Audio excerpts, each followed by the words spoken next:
And howdy, everybody, and welcome to Fight Club. Happy Tuesday. Good morning. Welcome to Fight Good Club. morning. Good morning. Happy Tuesday, everyone. Welcome to Fight Club for Business, the show for home service business owners looking to improve their marketing, finances, systems, and culture. We're a team of self-employed industry experts, and we get to be joined this week by our guest, Ryan Kettering. Thank you so much for joining us, Ryan. Super excited to have you on the show. Yeah, thank you for having me. Absolutely. Can you just give everyone a brief rundown of yourself and your business so we can get to know you a little bit? Yeah, I am the owner of Prolific Brand Design, which is at getprolific.com. We have a small team. We help companies to understand and then realize the potential in their brands. And we do a lot of vehicle wrap design, logo wrap design, and just design in general, but also strategy and helping people to really understand how to use these things to get real significant change in their business. So that's it pretty much. Awesome. I'm so excited to talk to you because I feel like we align very well on the way marketing can really impact a business. So I'm excited to steal you for that section there, Ryan, but super excited to have you on Fight Club. If anyone doesn't know who I am, my name is Taylor Maroney, and I co-own a power washing company in South Florida with my husband. My background is in marketing, as I briefly mentioned before. Worked in marketing companies for about 6 years. And there I found my passion for helping business owners understand how to read the numbers behind their marketing and make better decisions based upon that. So I was super excited to meet you in person, Ryan, back at ResponsiCon earlier this year, because you really have that same passion for business owners and helping them understand how marketing can really impact their business. So super excited to have you on the show. Really excited to talk to you, and welcome to Fight Club, everyone.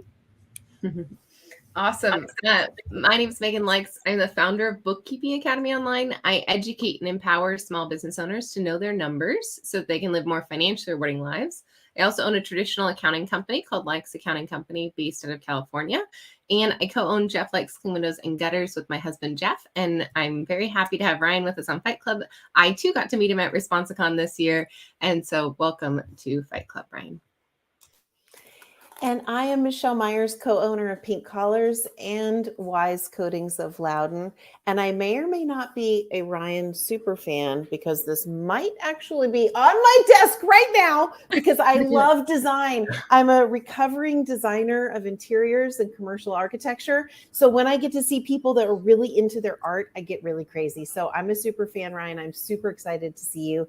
And Pink Collars can outsource your customer service or your office management team. If you need help in that regard, that's what we can do. And I've got a super cool Wise Coding story later in the show that I want to share about Ryan and how he impacted our business already. Can't wait to talk to you. Thanks for joining us, Ryan. And lastly, I'm Martha Woodward. I used to own a maid service. I am co-founder of Quality Driven Software, which just is a piece that helps you create happier workplaces. So welcome, Ryan. And I just shared in the Quality Driven group this live, and what I said about you was that you were a genius around branding, but not just logos and the graphic side of it, but the oh gosh, I was able to type it out. Now it lost me, but basically the emotional component behind branding and how you appeal. So anyway, I lost for my words, but I got it down in writing. So Thank you. You guys take it away. Awesome. Well, I'm going to steal you first, Ryan. And I think Martha definitely hit it on the head. You do really have a way of appealing to the emotional selling point of how a brand can really help a company. But what I first want to talk about before we kind of briefly touch on that aspect is making a decision to really either rebrand or start the full branding process of your company is super essential, number one, to a business. But it is a process. And I feel as though I've had conversations with business owners. I even had one this morning with our Conquer group that I'm a part of, and making decisions like this for marketing and for your business is something business owners don't really know when or how or even where to get started with. So with your background and your experience in Prolific Prints and owning that business, what would be your recommendation for business owners on when to start this? Because it is very essential, as we've talked about. But that initial kind of just let's do it decision, that 5, 4, 3, 2, 1, I'm going to go for it, is something people struggle with big time. So how do we get started with branding? What's your recommendation on that? Yeah. What we tell our customers when they're just not quite sure is the main thing is, if you're thinking about it, if you're aware of it, you're probably, close to needing to do that. And once because sometimes we know we need to do it, but we're not ready to do it. Exactly. And so people are like, well, when's the right time? Because I know I need to do it, but it costs a lot of money. It might take a lot of time. There's a lot. And we always just tell people, there's no bad time to move in the right direction. And that's really with anything in life, right? But we tend to drag our feet because we think that there's going to be a lot of pain attached to something. And generally speaking, it's always hyped up more in our head than it is in real life. And it is a process. So I like to try to stress that to people. Best Buy updated their logo probably almost 10 years ago at this point. And I've never once seen a updated sign on the exterior of one of their buildings. Why? Those signs are probably 150 grand each. And I'm sure there's some sort of rollout plan there. You remember how long it took McDonald's to reface all of their restaurants? Probably 3 decades. Mm-hmm. So every company is different. You don't have to update everything overnight. It's a lot less painful. You can find something that works for you. So the real question is it, like you said, is it time to do it? And then you have to make that commitment, and then you can work with somebody, like us to help you navigate what's going to happen next. But it's not as painful as people think it's going to be. It certainly can be. It depends on how fast you want to roll everything out, right? But you don't have to do everything at once. So yeah, but to answer your question, if the main thing when you're looking at your brand is if you find that you feel irrelevant in the market, that you're having problems in your company that directly tie into communication, your brand is a one lever deal that can change all communication throughout your business. And that ties into communicating to employees, communicating into the market with customers. And so, if you find that you're having troubles like this, these are symptoms, so, yeah. Absolutely. And two things that you said I really love. One was you stating that there is no bad time to move in the right direction. And I agree. You can really put this down into bite-sized pieces to be able to keep slowly moving in that right direction, right? And it's also the fact that you said it perfectly. Your brand really does impact all 4 of these areas that we discuss on Fight Club on a weekly basis. Mm-hmm. You're impacting not only your marketing, but you do impact your financials, which I know Megan will be able to talk about on a personal level and how her rebrand has been able to impact that. Michelle's already seen the system of how a brand can really impact hiring within the company. And Martha was nodding her head as you were saying, brands do impact the people you work with and the people mm-hmm. that are your internal customers, which are your employees. And it's something that we tend to forget, right? We think a brand is just the marketing. I'm putting a vehicle wrap on my truck or my van. I'm, adding a nice unison logo to all these things. But at the end of the day, it really does impact all 4 of these fields when done correctly. Mm-hmm. So when you sit down and you start to work with a company on their brand, I would love for you to kind of briefly talk about the emotion side that you do work with them on, because I think that's where you and I really connected at Responsicon. Was you don't just talk about the colors and the the types of logos and the fonts and things of that sort that can be done. You really talk about the emotional appeal behind the brand. So do you mind just kind of touching on that briefly and how that does play an impact to the business as well? Yeah. So, I mean, it's just like really anything else, right? Like when a customer comes to us, they've maybe done some sort of research, just like when a customer comes to you guys in any one of your types of businesses. And, a good customer doesn't come in about the price, right? But then they tend to come in with some other things that may not be right either, right? And of course, the lowest of the customers, and if we really haven't done our job as marketers and communicators and business owners, is they come in about the price, right? And really, they're not usually maybe about the price. It's that we haven't given them another narrative or anything else to talk about. So they come in, well, what's your price? And if you've gotten them a little bit further, it's stuff like you said, like, well, is this the right time for me? And how do I know it's going to be right? And what color should I do? And all these sort of surface level things. And that's where we take, and we get a lot of customers that come in based off of our vehicle wraps, and we have to kind of back them up and say, listen, the brand that you have, you had this bad experience over here, and you want to put that onto a wrap, but you've tried that, and you can see that you don't have the brand that needs to go there.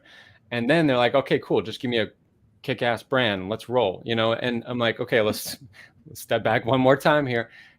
We don't know what to build for you if we don't know who you are. And the problem with most brands that I see today is that, basically they're built without authenticity.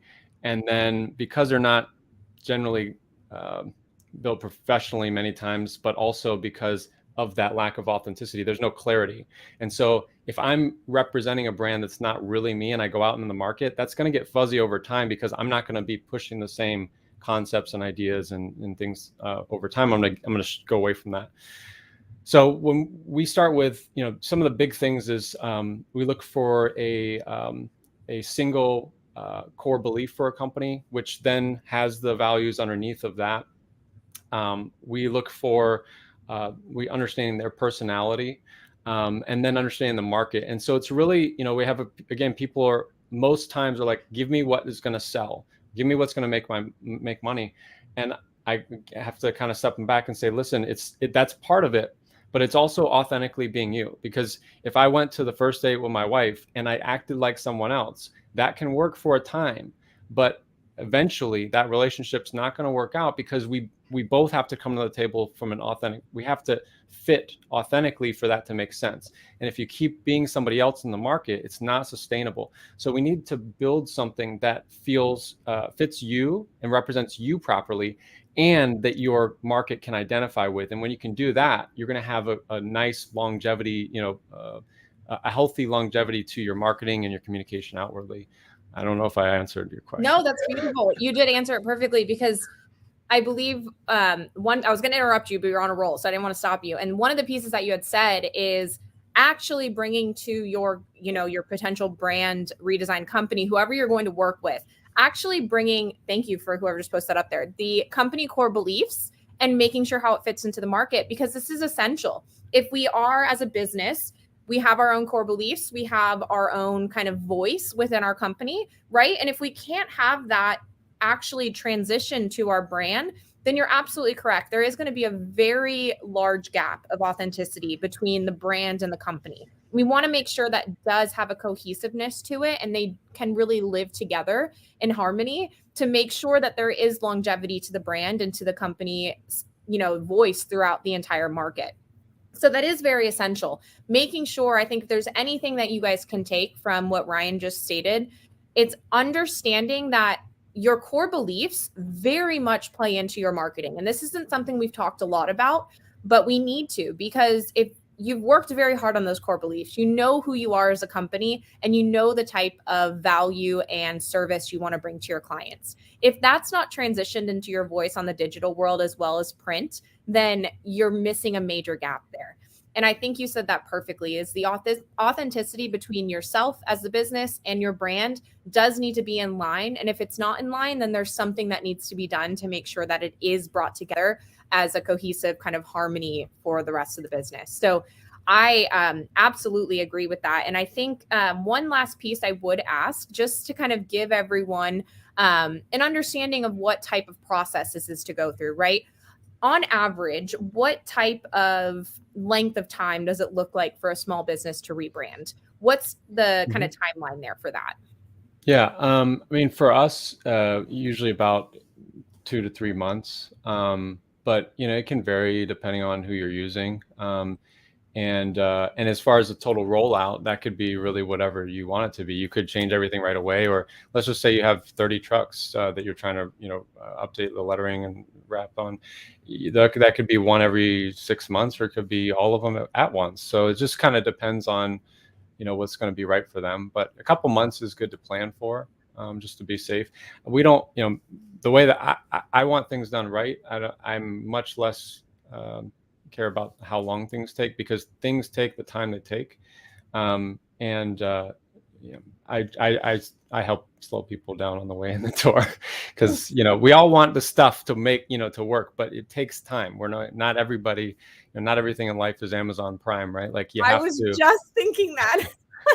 And I'm so glad you were we've saying been that. spoiled with many things, but it's not just a money investment; it's a time investment. And some people are caught off guard with that strategy call that we do with them. It takes sometimes up to 2 hours that we're doing a strategy call with them to really give them and us clarity on their brand. That's an investment of their time, right? So it's not just the money. Like we come together as a team to really put together something that's going to be compelling in the market for them. But yeah, and I wanted to mention real quick is that the core belief is the umbrella to the core value. So it's one core belief. And this is something, like you said, that to me, I think we really simplify this for people. If you look online, you won't see many companies talking about a singular core belief, but that's what we help people find. And what the significance of that is that you see all these core values that are like, oh, integrity and honesty and The problem is that we've all just kind of picked those out of the sky as cool things that we might be important to us, but it's not something that we can go into a room and speak on passion about integrity. It's like, it felt like I have to, so we get to one thing that honestly, like here's how I know I'm on the one thing is when I ask you, okay, here's what you said, or here's what I've come up with. Is this the absolute most important thing to you in life? This idea, this belief, whatever.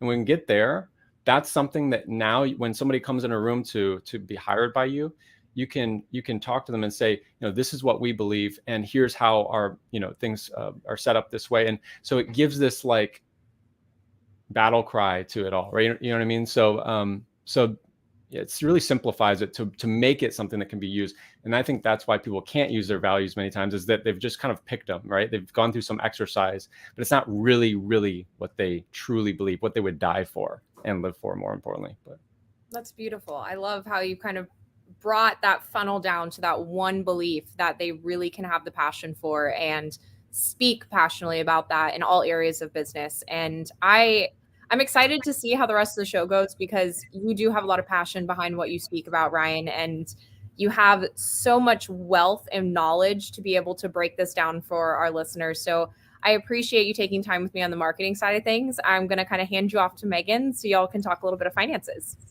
Thanks. Awesome. You guys got to reel me in because I am a talker. So Tay was like, shut up, Ryan. Like, No, you're good. Great. You're perfectly on time. And that's why we have Michelle to give us the hook when you need to be reined in. She's our resident timekeeper.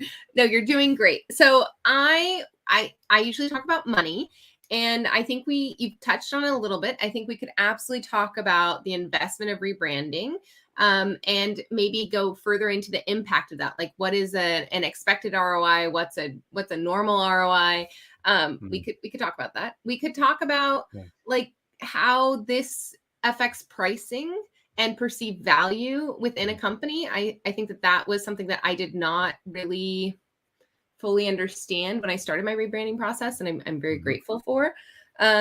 Or we could just talk about how this can actually make your current marketing spend and ad spend more powerful. So I think a lot of our listeners are used to spending 10% on advertising or marketing, but they expect to spend it in like Google ads or, traditional marketing avenues. And what I've found is that when you have a strong brand, then it really does like accelerate your other marketing spend because you have this recognition in your area.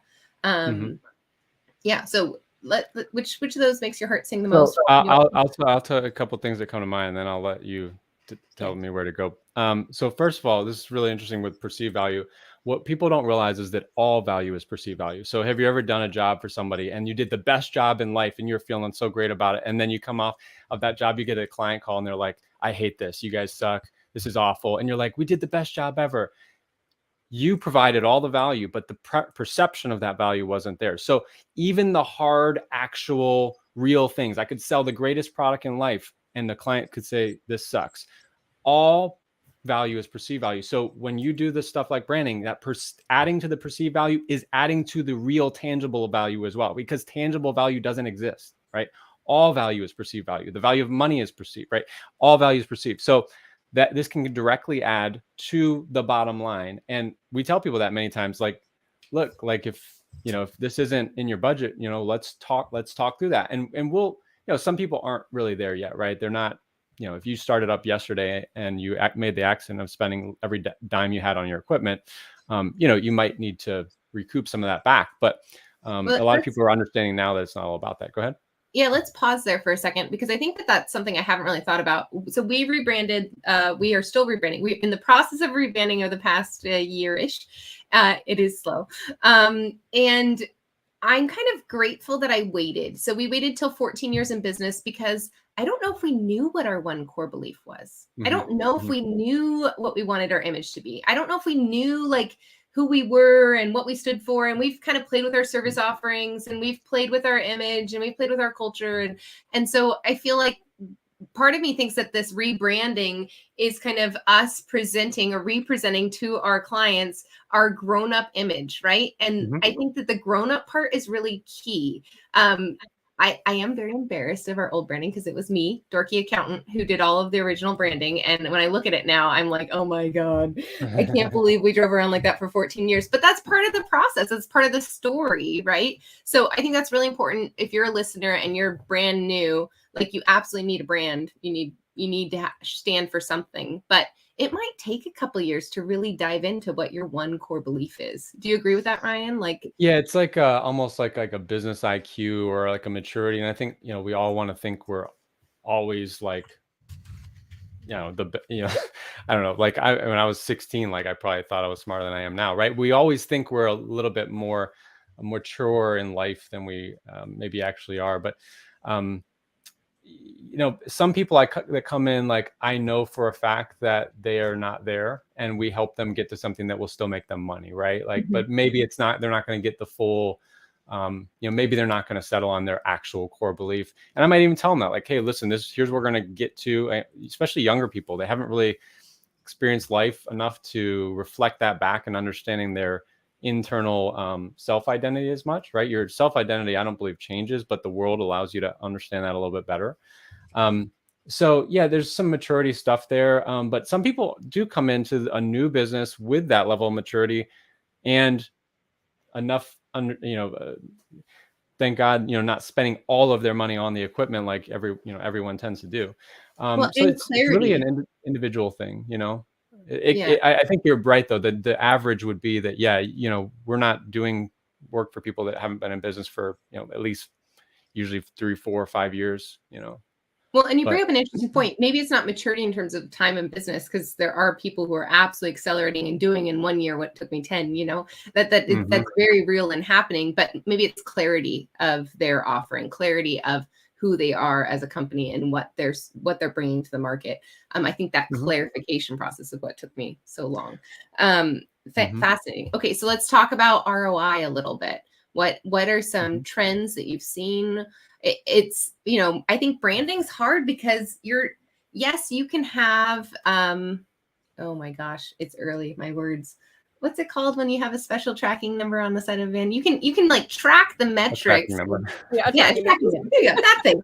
You can track the metrics of the van, but you're not really going to track the metrics of how this like mascot's playing versus this mascot, or this font's playing versus that font, or these colors are making somebody feel versus those colors. Like, that's a little bit more of the warm and fuzzies and a little harder to measure, which I think is another reason it took me a while to make that investment, right? I was like, how am I going to know if it worked? Like, show me the money. Like, how is that going to, so walk us through when you have clients that come to you that are a little most bit people, like that. There's gonna be a lot of people that disagree with this, but I don't track marketing. You have to be careful in how you track your marketing results. I do track marketing, but I don't track all the marketing that some people would. And like, when people want to put a number on the side of their van, or when, you have to be really careful with attributing, last touch attribution to, where a customer came from. Something like a wrap is going to be seen thousands of times before most people are doing something with that. And then what do? They go to your website and they say, and you say, well, where'd you find me? Oh, I found you online. Or they happen to see that their friend also liked your Facebook. Yeah. And they say, well, I have some friends that are on your Facebook, and that's like 5 steps removed from how they found you. But, so you have to be careful with that. It's really about, I think people get stuck in like what's going to perform the best instead of doing what they ought to do. Like, this is why like black hat SEO and all this stuff, like, stop shortcutting and do what ought to be done to accomplish your goals, right? And if you keep moving in the right direction, good things will happen. But you know, as far as like what does it mean to me financially? You know, it's the one lever that I'm aware of. Maybe not the one, but it's one of the main levers in a business that I'm aware of, that you can pull that one lever, the brand lever, and all things in your business can be improved to an extent, and some of them dramatically. And so it just depends on the rest of the health of the business as well, because if we give somebody a great brand, just like if somebody did a great marketing piece, but their people don't answer the phone, or you know, all these other things, and that's a really extreme example, but you know, if you put out a brand that's really not in line with you, and then you act a different way, you know, these things aren't all coming together. We try to help people build what I call a fractal brand. That's why we get to those simple things like one core belief, starting with the singular, you know, the logo, then stemming out into a full brand visual system, starting from one place. All great communication has literally one idea. The Bible is one idea. It's a big book, but it's just one idea. So every great piece of communication comes to a point of one idea. And that's what our brand is. Our brand is a form of communication, and we need it to start from one place and then branch out. And if we can do that, it makes things simpler. But all the other things we then have to evaluate. Well, okay, my core belief is, you know, being a great servant, but how do I, but now what happens when I answer the phone, and are we serving people here?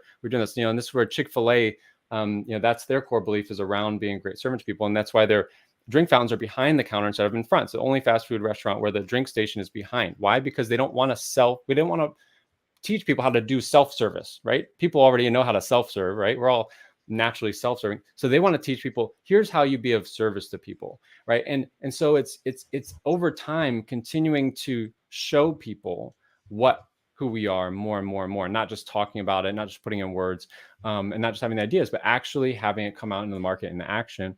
And so that's how it can actually compound over time, where as you continue to be more of you, you will then get more results. So I think you can get that initial pop of more work, that because we've raised the perceived value, maybe, you know, raise your price and stuff like that. We've seen companies that, you know, will double their business overnight. Other companies we've seen that takes them years to get to the same place. You know, and I think it's just because it's the stuff then beneath the surface. Does it match the rest, right? And it can be different for every company, but I think we have a good formula to try to help get people on the right track to the sooner timeline than most. So that's really interesting, because I'd imagine it makes the sales process a little bit harder for you. Because there are people like me who are like, I want to know what my ROI is going to be. And I want to know what it's going to be at quarter 1, quarter 2, quarter 3, quarter 4, at the end of year 1, at the end of year 10, mm-hmm. Like, what is this going to bring back to me? And I realized, and this is true, I think, and I think it's interesting what you said. I think that's true for most marketing. It's very hard to get a true ROI from most marketing. Advertising, a little bit different, but marketing, I feel like it's, like you said, it's just harder to get that attribution correct. And I'm a data nerd. Like, if I can't trust it, then and can't rely on it, then I don't want to use that as a real number. I'm like, it's probably wrong. It's skewed. Something's weird there. Yeah. Right. So I had to just get over that when I started doing my rebrand. I was like, this actually isn't about that. This is about me. I called it a little bit of a vanity play, but me really wanting to represent myself as the company that I knew I was, and I knew my old brand wasn't. And I like how you said it does play through in everything. It plays through in our culture. It plays through in our training. It plays through in our recruiting. It plays through in our average tickets. It plays through in our community presence. Like that branding, that stronger brand, that more mature brand now has elevated pretty much my entire company. And there's a sense of pride and ownership around that brand. So I think that I didn't realize, I couldn't have articulated that before we started talking, but it may be, if you're a listener out there, that you just have to let go of knowing exactly how this is going to play out, and have faith that you are going to get your ROI, and you are going to see significant sales increases, and you are going to see average tickets go up, and you are like, our new brand is very happy looking. A small shout out, thank you to Dan Antonelli. He's the one that did it at Kickcharge, and he's a happy guy, right? And I feel like our company is happier now. Like, we just we kind of want to look like that little caricature, and that's how we're presenting ourselves. So yeah, fascinating. Okay, do you want to hit on anything else related to, you mentioned investment of time. I feel like that's something that might be worth it. I like how you're articulating this is not just an investment of time in spending money on the rebrand. This is an investment of time on like soul searching, right? Like figuring out who you are as a brand, who you are as a company. Do you want to talk about that a little bit more? Yeah, I mean, yeah, we do a pretty in-depth strategy call that I've not seen anywhere in this space at all. It's worth more than the whole package, and to help, we do have, although you don't have all the numbers like we were talking about of the money, we are lucky to have customers that have big ideas. And I tell, if somebody's on the fence, I'll tell them, look, if this isn't worth 100 grand to you, don't do it. We're not charging 100,000, but if it's not worth 100, don't do it, because there's no even exchange of value in the world. If I have $5 and you have $5 and I want to sell you my $5 bill for $5, would you buy it? Probably not. We just keep our money and go our separate ways. But if I had a $100 bill and I sold you that for $5, you'd buy it, right? Why? Because there's a value exchange there, right? So now what happens in business is we're not selling money for money. We're selling services for money or goods for money. And so you got, a house cleaner can pay a labor for that $5 and then sell the $5 a labor for $100, right? And I know that we're just keeping the same numbers there. The point is that if it has to be worth way more to you to do it, anything.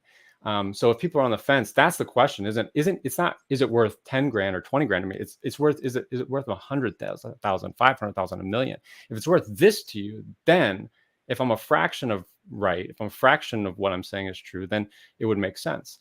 But they're coming in doing big projects too. So a vehicle wrap, you have 50,000 impressions. That's a 3M nationwide study. 50,000 impressions on per vehicle per day. So if I can make that convert a little bit more, and like you said, with a marketing dollar, if you're doing 50 grand a year in direct mail, right?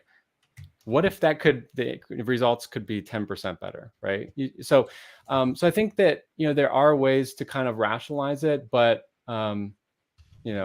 but I wasn't there to help you with that. But but there's different ways to rationalize it. But it's a little bit of both, like you said. Like you have to definitely kind of take a little bit of a leap, because you're doing something that is right, but you can't always be sure of. Yeah, but isn't it like everything in business, right? But no, I love this strategy call. I love this idea of impressions. Like that's something that we can measure. For us, I think if you're listening, you're like, this just sounds so big and scary. I will say that our rebrand, we're about $50,000 into it. But we're also projecting to double this year. And I don't know what if that's the rebrand and what if that is everything else kind of coming together in this perfect storm. But if you think about it, $50,000 to double a pretty high gross revenue number, like it's kind of a no brainer, and we're happier, and it feels better. Yeah, and there's a lot of moving parts, because part of it might just be that your mindset has changed, Right. about how you approach your business. There's so many like little nuances that it's like, going for, if some of us have been in these higher ticket, 10, 20, $30,000 a year type, mastermind groups and stuff like that. Right. And the first time you do that, you're like, it seems weird, but then once you've done it before, you're like, I can't live without this. But you can't necessarily put your finger on exactly what it is, but a lot of it, I think we would all be honest, a lot of there's a change inside. It's not all from the outside, right? So there's a lot of, it's interesting. I love it. Well, Michelle, I don't even remember the first question you asked me. But. That's okay. I think we got through most of it. We talked about how rebranding can actually put your current marketing and ad spend on steroids. We talked about it is going to be an investment, and it's going to be a little bit harder to measure. So you're going to have to make that leap of faith. And I love what Ryan said. He said his strategy call is worth the cost of the rebrand altogether, because it's going to give you that clarity that you probably haven't had in your company. He's going to ask questions to get to know you and who you stand for that nobody's ever asked you before. And I think that's something interesting as business owners is we don't get challenged a lot. Like we surround ourselves by people who report to us. And so Ryan's going to challenge you. He's going to question you. And he's going to help you get to a clarified point. And then we talked about the financials, and it's an investment. It doesn't cost anything. It's an investment. But as somebody customers pay for it. yeah, something your customers are going to pay for. So we're going to pass to Michelle, and she's going to talk to you about systems. Ooh, I love it, Ryan. That was so good. I don't even know where to start. I don't know whether to dive into people and step on Martha's toes, to go back to marketing and talk about Tay's stuff. I'm not sure. But I know that when you think about rebranding, or you think about the concept of what you're putting out there in the world, a lot of people don't see that as a system in their business, right? They see software as a thing, and marketing is a thing, and people are a thing, right? But is actually rebranding a part of the system of your business? And I think it actually is. I think it's actually kind of a support under all those avenues of your business, right? Because like Megan said, it touched her employees, it touches her customers, it touches her finances, touches her marketing, touches everything. So before we got on, I was going to tell you a little story about how your work impacted our business. And I think it's kind of a fun one for the listeners. So I'm just going to launch for just a second, and then I want your feedback, please. Doug interviewed an employee last week, and the employee was kind of on the fence. Don't know if I want to do it, not sure, sent the offer letter, not sure. And after he met with him, the guy went home and then got up the next day to go to the job that he currently has, and saw Doug's truck on the road, driving down the road, and picked up the phone and called Doug and said, I'm at my job. I've just given them my 2 weeks notice because I saw your van, and it's a sign that I should be working for you. Like, how crazy is this, right? So this kid did this based on that impression of the van, right? And how often do we have people in our lives that we don't even know how what we're doing is connected to them? But when we're in a huge van with these beautiful bright colors and we're doing something, it does have a huge impact. So have you heard of any other things like that where it's actually helped with hiring? Because I know that's a pain point that a lot of people are in right now. Talk to me about how your brand like helps to get people in the door to help work in your business. Yeah. So it's definitely a system. I classify as a communication system, Okay. your brand. And so it is a systematic way to improve all communication. That's going to be visually, that's going to be non-visually, it's going to be for customers, but also, like you say, employees. And it's definitely one of the main problems that people are having right now. And I think that probably the easiest thing that they could do is start working with their brand. You have to have a brand that people want to work for, right? Yeah. And it's not, we're not talking about a logo that someone would want to work for. We're talking about a brand that someone would want to work for, right? Yeah.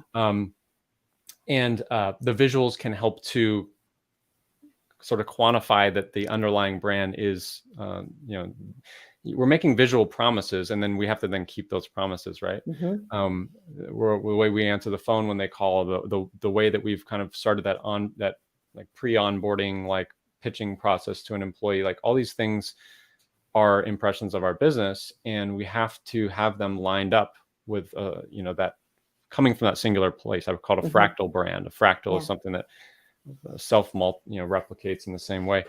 When I'm hiring someone, we're talking about what it is I want to do in the world. I'm talking about what they want to do in the world, and we're trying.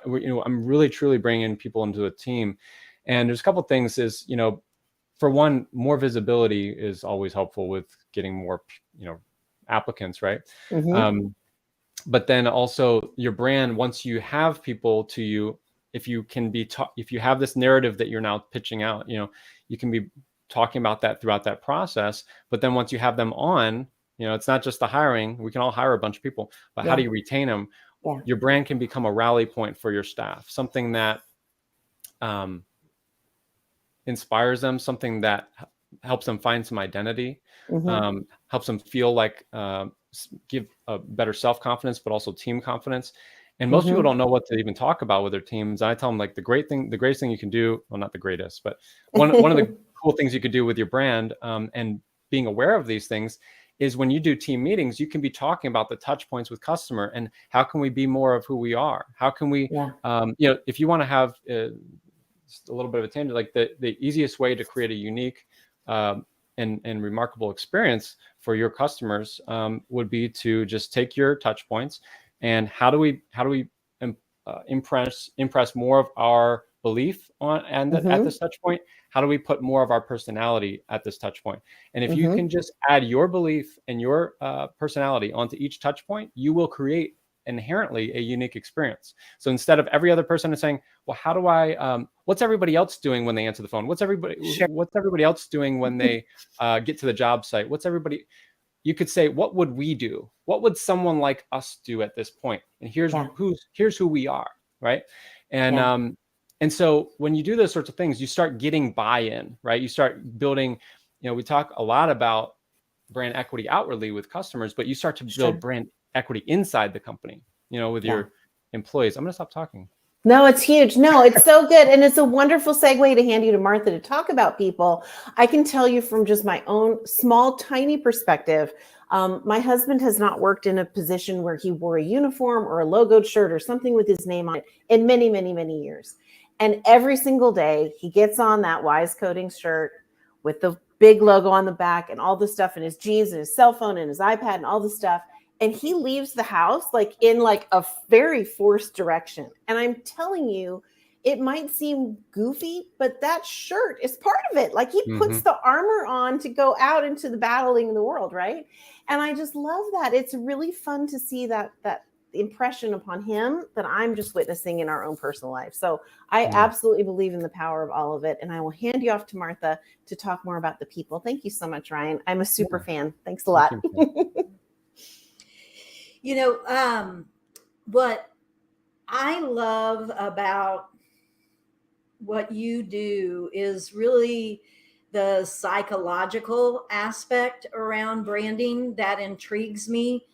And when you all were talking, I was thinking about how I've had a lot of crappy offices to save money for sure. But I remember at one point I thought, even though I feel like they meet me and I talk about the company and so forth with this applicant, I said, I had the thought, I'm killing our brand being in this space and bringing people in. And this is not our brand, because our tagline was "You deserve us." So it was a maid service that was "You deserve us." Like this is a luxury product that you deserve. And then they walk into that crappy office. So I love the psychology behind it. If you want to talk, Michelle is going to give us the hook pretty soon, but if you want to talk a little bit about that part of it, the psychology behind it, and so you said the one belief, and I know you go deeper than that though, because we've had a strategy call around QDS, and you brought up things about QDS that was really interesting. So if you want to talk about the psychology, I would love that. Yeah. Well, like you said,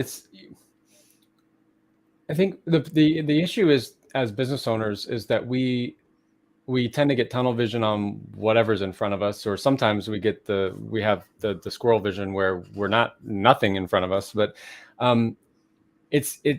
we can get a sort of warped view of our own world because we're so close to it, right? And so sometimes when people can come in, like I always tell people, I may have mentioned on our calls, like I'm not going to tell you anything you don't know. I'm going to be sort of a mirror to tell you what's there, and you're going to be like, yeah, that makes sense, because it's what you I'm just giving your own feedback back to you. I'm just someone that's not as close to the issue, right? And so that's kind of how it is with, I think, our brands is like, we have to have that singular point that is coming out of for the communication, but then we have to understand what we're trying to then accomplish, right? And so that's, like you said, it's more than just a belief. A belief without action, without direction is meaningless as well, right? So it's having the core belief, it's having a unique promise, it's having a mission and vision statement. And you don't need the core belief is the most important thing, because you have to have the rest of the stuff, and most people will act on their belief if it's truly the um, uh, most important thing to them in life. But so that's why I try to keep things simple. But most people don't even know what the difference between like a mission and vision statement and things like this is. Your mission is what you stand to accomplish in the world. Your vision is how you're going to do that. Your mission will never be accomplished. Your vision, I'm sorry, the other way around. Your vision will never be accomplished. Your mission is accomplishable, like things to get towards your vision. But it's really taking all those things and then looking and saying, okay, well, what are we doing? What are we going to do? What have we been doing? And is there things that don't line up with who we are, how we are? Like you said, with your office, like look around, like, man, this is not really me, right? And there's so many things that we do that aren't us. And sometimes that's because we're following best practices. Sometimes that's because we're trying not to follow best practices. That's sometimes because we just didn't have our own eyes. We didn't know. Sometimes we knew too much. So it's a lot of things where we tend to act outside of who we are. And if you think you always act as yourself, I suppose in a way that's true, but we definitely don't always act as our best self. The good news is we can always start acting our best self right this moment. And anything that you did in the past no longer matters. I always tell people, our company, or our employees, you are not your work. Well, what that means is your value, your self-worth, who you are has nothing to do with the work you did. I don't care if it's the best work or the worst work, you are not your work. And we tend to forget that we can change things right now, right? So, right that instant you're like, man, this office is not really a good representation. You could instantly just be like, I'm going to go grab a backdrop. I'm going to start doing I'm going to build rapport with the customer through Zoom ones first. Or then once I get a really good one, I'm going to meet them at a hotel and I'm going to work on the better office until then. Right. It's, we get to make these choices. And I think sometimes people forget that, you're not locked into anything. Just because every other business owner does it this way does not mean you have to do it that way. It's all about what is the best. How can I be more of who I am? And if I can be more of me out in the market, and if somebody actually likes that, then some good things will happen, right? Where I'm actually be able to. You can't do anything better than be who you are. The problem is, for most of us, that's one of the things we lack in is really being who we are. We tend to do things based on looking what other people do, and we are much, much more aware of our worldly identity than we are of our self-identity. And that's the problem, is that people don't really know who they are. Yeah. And to Megan's point is that I feel like when you start a company, many, many times you have this broad idea of who you are as a company. And then as you take in clients and as you take in employees, it helps you start define who you are and who you're not. And that really helps you hone into your brand and, like you say, what you stand for and what you don't. So I think that's a good reason why you really can't have that end game brand in the beginning unless you're really experienced in business and understanding what you're. Or if you really understand yourself and you really keep things simple, I think too. Because like you said, like not everybody's gonna have the money to do, like you wanted the new office. Some people might not be in a position to go out and boom, do that new office. But being aware of those things, we can be creative to come up with some ideas that might supplement until we can, do that. But I think I think the original question was like about I don't remember what it was, but you talked about that you didn't feel like you're representing yourself properly. And I think that's it. Like most people will just feel bad about that or whatever, and they'll just keep going. But when you see that you're not representing yourself properly, you can make that change to then represent yourself properly in the market. And when we can push out in the market and really with something that is authentic to who we are, so we keep building that narrative in the right direction, things will start, going our way. Mhm. And yeah, that's, I think what most people just don't, they tend to do things based off of what everyone else is doing. If you're a high quality company, like I know companies that, they won't have a truck in service that's more than 3 years old because of that. Like they don't Mhm. want broken down trucks and stuff like that. Make these are systems that you can create actual systems to represent who you are properly. What when you go to Chick-fil-A, when you say thank you, what do they say? Anybody? My pleasure. My pleasure. Right. So, you can do systematic things to decide how to represent yourself properly. And some of them might be, hey, we can't have an office that doesn't have this to qualify as a place of, whatever we do. We don't answer the phone without doing this. So all of these things can be systematic changes. And I encourage that, because if you do things sometimes, I guarantee you will never do them when you're busy. Yeah. If you do things always, every time, you will always do them. You'll always find time for them, even when you're busy. And that's what we want to do, is create an environment where our staff systematically is deploying our brand. I still have no clue what that first question was anymore. Like, No, it's good. It's good. And I just keep thinking of, I love that if you do things sometimes, you will never do them when you're busy. So I think that's a good point to end on. So let's see, it's time for homework. And I'll pass it over to Tay, and she'll kind of explain how we do homework. And then you get to decide whether or not you want to participate in that, Ryan. Sure, let's do it. I don't know what it is, but I'm game. Awesome. Well, I feel like we've been in church today. Like Yeah. there's so much emotion and just like really in-depth, higher level discussions about how branding can really impact all these 4 areas. So I want to thank you, Ryan. That was really awesome. And I know it's going to impact a lot of listeners that have been with us live and will be listening to it later on. So the way homework works is we're about to give you 4 to 5 pieces of homework, and we don't want you to do all of them. That can be really overwhelming and a lot to ask for in 1 week. We want you to choose one that really spoke to you and one that really can make an impact in your business this week. So as we go through homework, just keep that in mind. And there is an accountability group that we do have on Facebook. It is private, so that way you can feel comfortable sharing any business, struggles or issues that you're working through that we can also assist potentially and help you with. So that is there for you to assist in homework as well.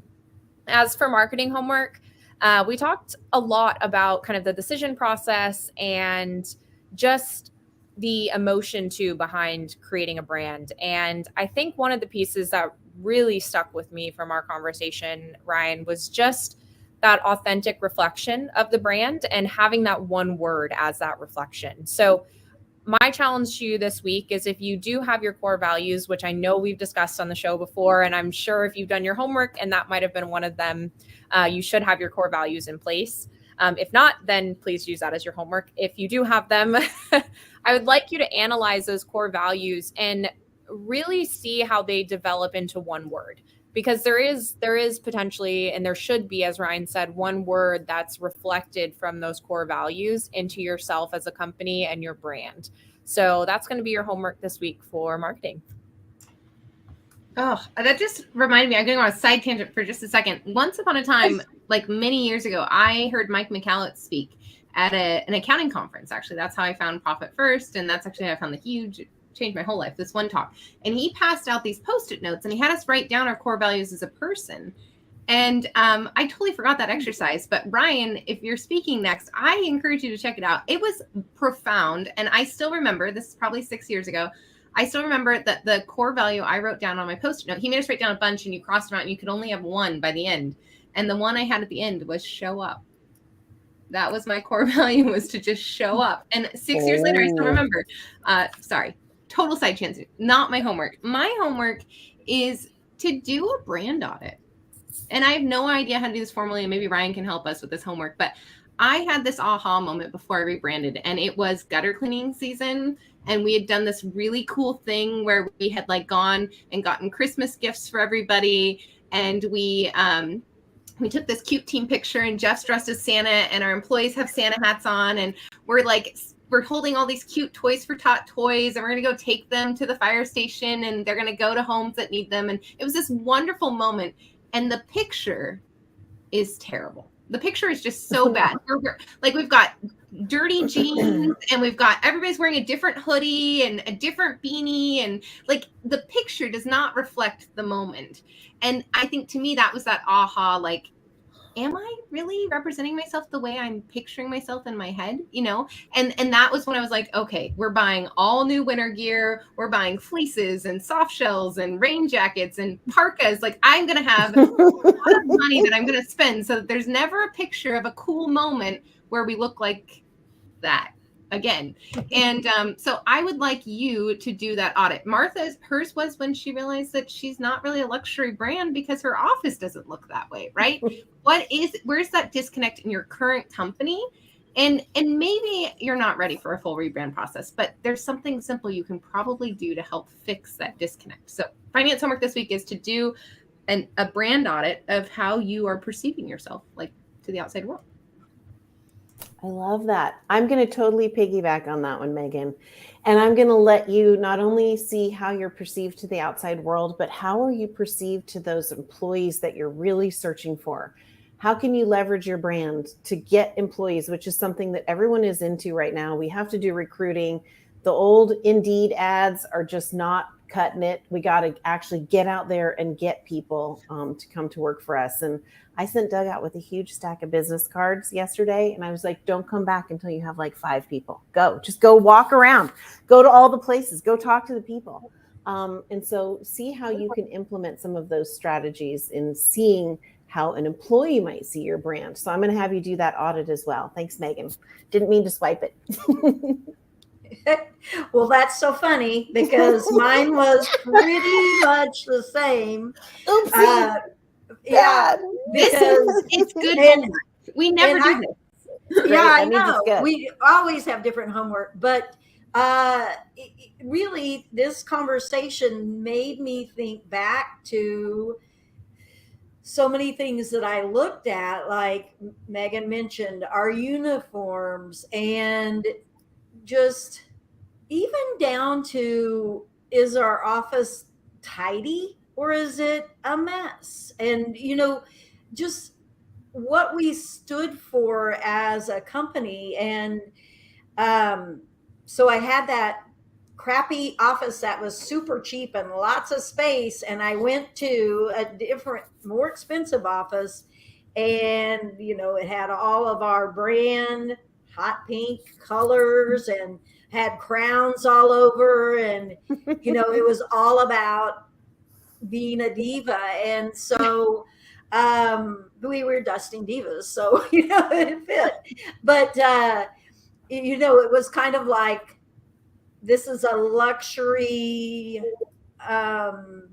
put you on a pedestal environment, as well as to our customers. So I want you to look at your internal branding, and I can't go away from that. I just think there's too much to evaluate. So that's what I want you to do. And then Ryan, maybe you have something different.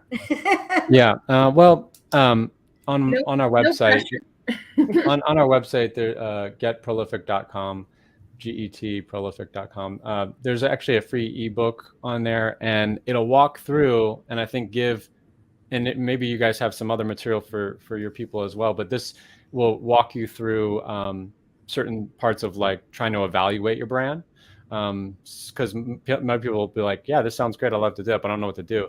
And then also, like, our company we exist to, if you have a solid brand promise, you should be fulfilling on that promise before anybody's paid you. We want to help people see the potential in their brand. So you can call and just talk to us forever, and we will talk to you and we'll try to help you. But there's a brand, you can go through that brand guide, and you can try to get your head around, what might not be the way it ought to be. But I love that story from Martha as well, because, I look at the thing about, like, we lose touch with reality, really, because it's like, if you were going on your very first date with somebody, like, we would look this way. We want to go to this restaurant. We Mhm. do this and that. But then what happens after years of marriage? You stop doing all the stuff, right? And it's the same with our business. The first time we were in business, we tried our best. We probably didn't have any money, but then all of a sudden we stopped realizing what we weren't even. Yeah. We have a warped reality picture, right? So yeah, I think just this reflection time can be huge, to say, like, am I really presenting myself in the way that I want to in the market? But yeah, if you grab that guide, and then, you're welcome to reach out to us as well if you have questions, but that'll walk you through. There's a video at the end of that guide that walks you through exactly. So like on Taylor's thing about your core belief, there's a video at the end of that guide that will walk you through the exact questions I walk through people with on how to find their core belief, so that you can know the most important thing to you in life, which you already know. You just didn't know, So. I love that. I love that. And lastly, how can people reach out to you other than the website? Is there any other way, or is the website the best place to get you, Ryan? Yeah. I mean, that's, people are welcome to message me on Facebook, or the website will be, I don't know if anybody's going to the A1 garage thing next week, but I'll be over there. Awesome. I'll see you there. Vertical Yay. track. I know I saw you were Vertical track. speaking there, so that's awesome. Awesome. That's great. Yeah, I guess small plug for that, and then we have to wrap up. Vertical Track is a Tommy Mello event, the home service expert. It's May 12th through 14th in Phoenix, and it historically has been for garage door industry only, and recently got opened up to all home service. And if you're interested in attending, reach out to me, because I've got some coupons, and Ryan and I are going to be there, and it's going to be super fun. Ooh. Yeah. It Cool. looks fantastic. Yeah, It's it looks cool. awesome.